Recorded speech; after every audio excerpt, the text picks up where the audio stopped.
नमस्कार, आप देख रहे हैं जन भावना टाइम्स। आपके साथ मैं हूं अंकिता। महाराष्ट्र में राजनीतिक संकट बरकरार है। कल तक जो संजय राउत कह रहे थे कि कोई भूकंप नहीं आएगा, लेकिन आज वही संजय राउत विधानसभा भंग करने का भी संकेत दे रहे हैं। महाराष्ट्र में जारी सियासी संकट के बीच मुख्यमंत्री उद्धव ठाकरे इस्तीफा दे सकते हैं।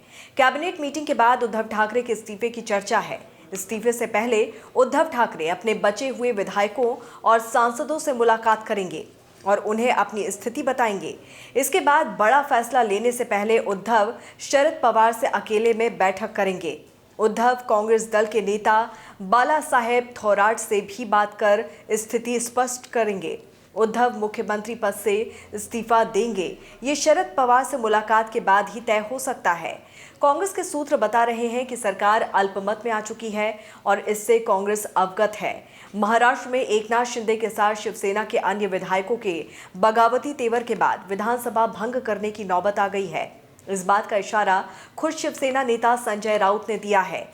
महाराष्ट्र में राजनीतिक संकट के बीच अब एक और बड़ी खबर मिल रही है। सूत्रों से मिली जानकारी के मुताबिक एकनाथ शिंदे अपने गुट को असली शिवसेना बता सकते हैं। माना जा रहा है कि एकनाथ राज्यपाल को पत्र सौंपेंगे और इस पत्र में सभी समर्थक विधायकों से हस्ताक्षर कराए जाएंगे। वहीं जानकारी के अनुसार एकनाथ शिंदे की मदद से बीजेपी विधानसभा अध्यक्ष अपना बनवाएगी और इसके बाद उद्धव ठाकरे का इस्तीफा मांगा जाएगा, नहीं तो उनसे विश्वास मत साबित करने की मांग की जाएगी। बीजेपी का दावा है कि यदि विश्वास मत साबित करने की नौबत आती है तो कांग्रेस और एनसीपी के भी कुछ विधायक ठाकरे के विरोध में मतदान करेंगे। अगर सरकार विधानसभा भंग करने का सुझाव देती है और राज्यपाल ये मान लेते हैं तो विधानसभा भंग हो जाएगी और दोबारा चुनाव कराया जाएगा। लेकिन राज्यपाल सुझाव को नकार भी सकते हैं और सरकार से फ्लोर टेस्ट पर बहुमत साबित करने को कह सकते हैं।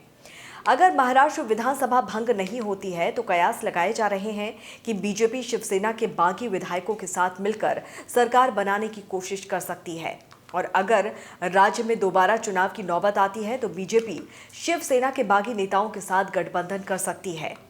आपको बता दें कि इस राजनीतिक भूचाल की शुरुआत सोमवार को हुए विधान परिषद चुनावों से हुई।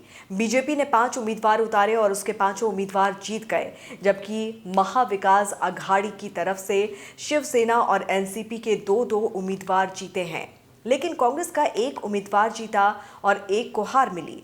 इसका सीधा कारण क्रॉस वोटिंग रहा। बीजेपी के पास 4 उम्मीदवारों को जिताने का ही बहुमत था, लेकिन क्रॉस वोटिंग के चलते बीजेपी के 5 उम्मीदवार जीत गए। इसके बाद एकनाथ शिंदे और कुछ अन्य विधायक गायब हो गए।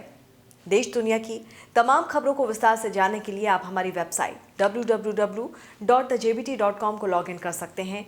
जुड़े रहिए जनभावना टाइम्स के साथ। नमस्कार।